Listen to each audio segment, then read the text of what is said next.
शून्यातून वर आलेली कंपनी शेवटपर्यंत.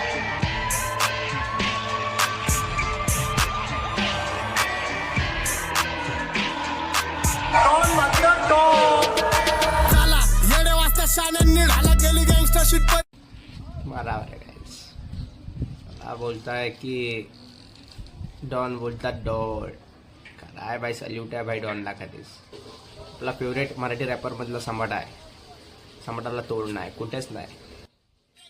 मग नंतर एकाला कधी ह्याची त्याची साला घ्यायला आवडत नाही मला. मी डोक्यावर बसवत नाही बुल्ल्याची बाला. एवढ्या शिवाय देतो जीप माझी कुसत नाही देवच मी समजतो मला. हे मुद्दा आता लोकांना कळायला पाहिजे. माझे गाणे ऐकून लांगडा पण पळायला पाहिजे. माझ्या तरक्कीवर जमाना पण जळायला पाहिजे. नाती गोती खूप केली आता पैसे पण छापले पाहिजे मला परके. बहुत करता है बहुत दुनियादारी देख ली साला. दोस्ती मोहब्बत कर ली कुछ काम